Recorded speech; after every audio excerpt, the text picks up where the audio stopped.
Thank you very much, Presiding Officer, and I look forward with eager anticipation to the thoughtful and helpful interventions of members around the Chamber. This bill that I bring to Parliament today converts ultra-long leases, that is, leases of more than 175 years' length and with more than 100 years left to run, to ownership. The bill implements a report by the Scottish Law Commission.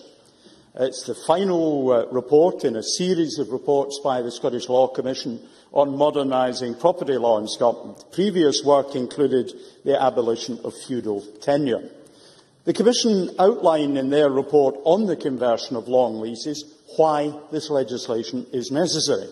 In paragraph 1.1 of their report, the Commission said that it seeks to apply to certain types of long leases the principle of conversion already applied to feus by the abolition of feudal tenure, etc. Scotland Act 2000. In paragraph 2.4, when discussing the conversion of ultra-long leases, the Commission say that a pseudo-few should be treated in the same way as the real thing. And in paragraph 2.5, the Commission say that, in fact, the difficulties with leases extend beyond those with feus. Because ultra-long leases are relatively rare and are concentrated within small geographical areas, they are unfamiliar to many legal practitioners.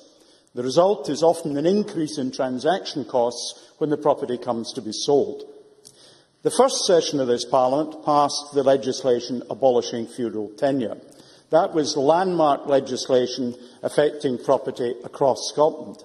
By comparison, we estimate there are around 9,000 ultra-long leases covered by this bill. But the Scottish Law Commission have said that the difficulties with ultra-long leases are even more significant than the difficulties with feus. And so this session of this Parliament has the opportunity of dealing with leases that, when they occur in individual cases, can give rise to more problems than feus in individual cases would have done. A number of the key points in this bill. Other provisions are compensatory and additional payments that can be payable to landlords for the loss of that are payable to landlords for the loss of rights. Some leasehold conditions can become real burdens in the title deeds. Landlords can take steps to preserve sporting rights in relation to game and fishing. Tenants can opt out of converting to ownership if that is their wish. And it deals with long-standing issues around what are known as the Blair-Gowrie leases, a perfect example of the very particular and localised local complexities that arise from this part of our ownership law. Annabel Ewing.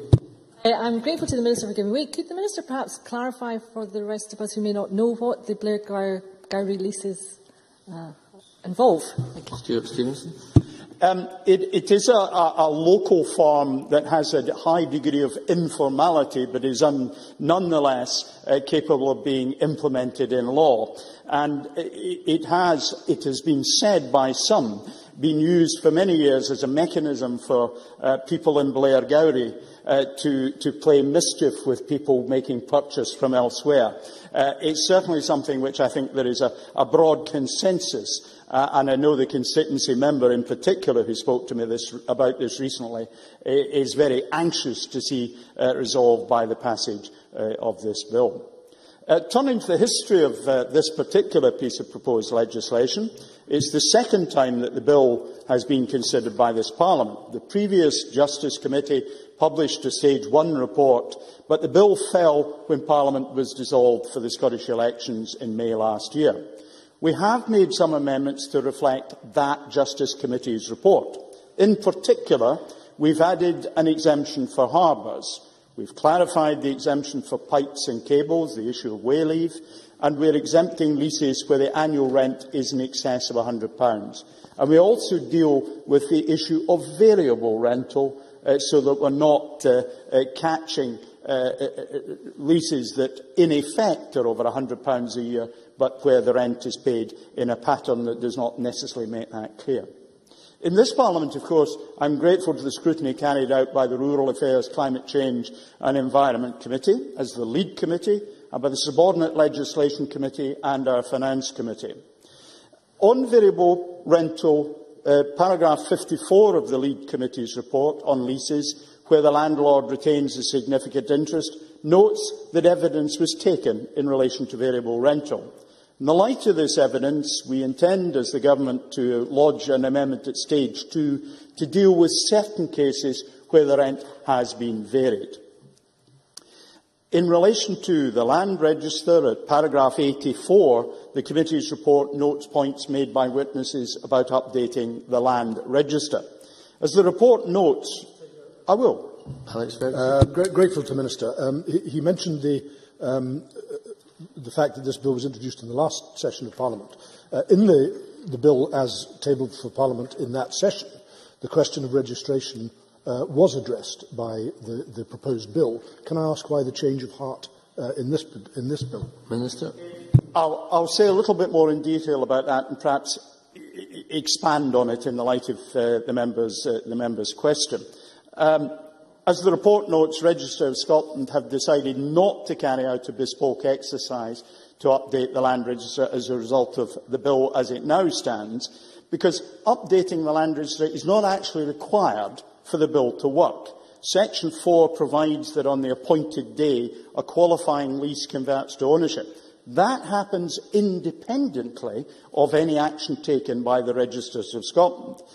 One of the points mentioned in evidence taken by the committee was that there could be a mechanism whereby the registered could be corrected on application for a fee.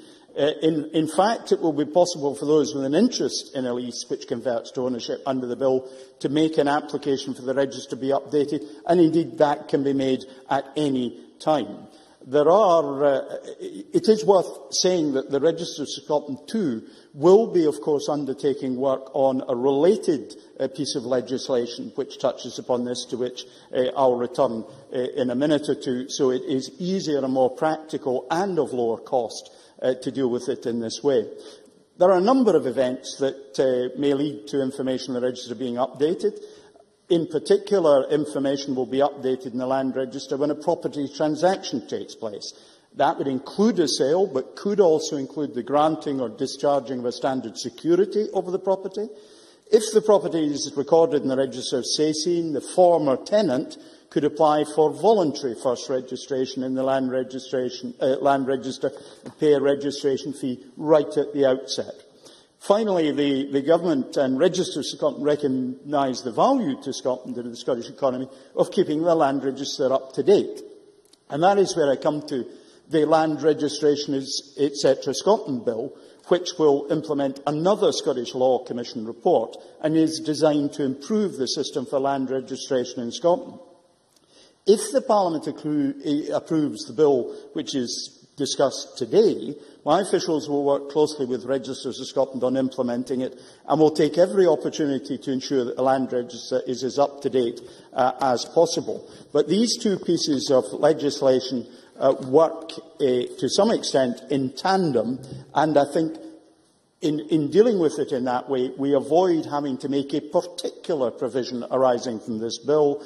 That will reduce effort in the land register without it appearing to create any concomitant difficulties. So if the member has further questions he wishes to ask, I'll be happy to address them later.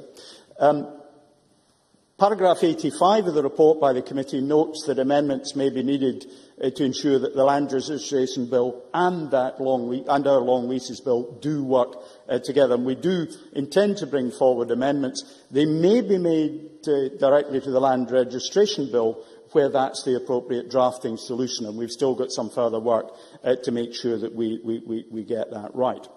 The committee's report also makes a number of comments on common good land and buildings following evidence the committee received. And of course, the whole issue of common good stems well back, I'm told, to an act of James VI. So we're going back a considerable distance.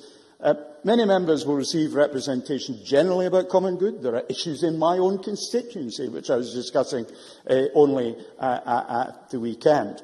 We will continue to work closely with the local authorities in relation to information they have on both ultra-long leases and on common good.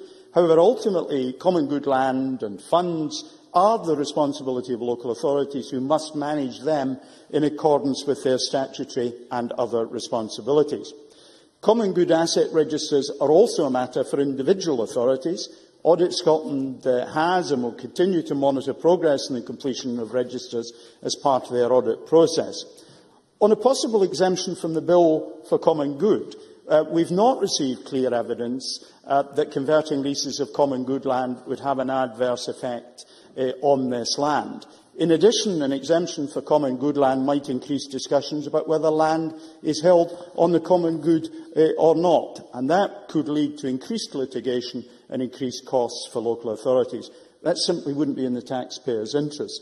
And in any event, there are 9 parcels of land, and in almost every case, it is a transfer from one public form of ownership to another, with only a few exceptions.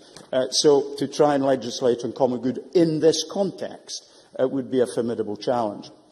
There's also been, around the debate on common good, the committee received considerable evidence about the Waverley Market in Edinburgh.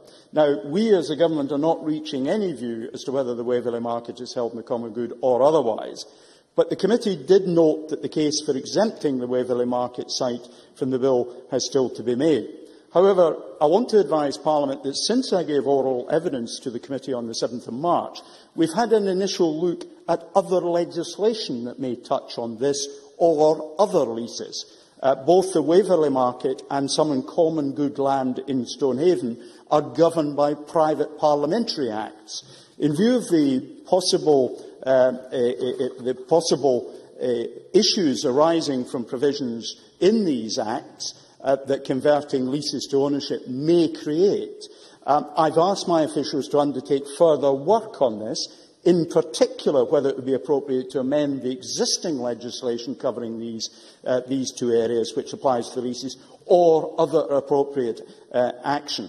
So we are continuing to engage on this issue because it's clearly one of substantial concern to a wide range of people. In conclusion, Presiding Officer, although the bill is quite lengthy and rather technical, its aim is straightforward: simplify Scots property law by converting ultra-long leases, which are essentially akin to ownership, to actual ownership.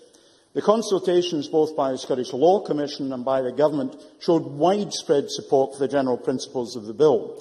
The committee has also recommended that the Scottish Parliament support the general principles of the bill at stage 1. I therefore invite the Parliament to support the bill at decision time, and I take pleasure in moving the motion that stands in my name.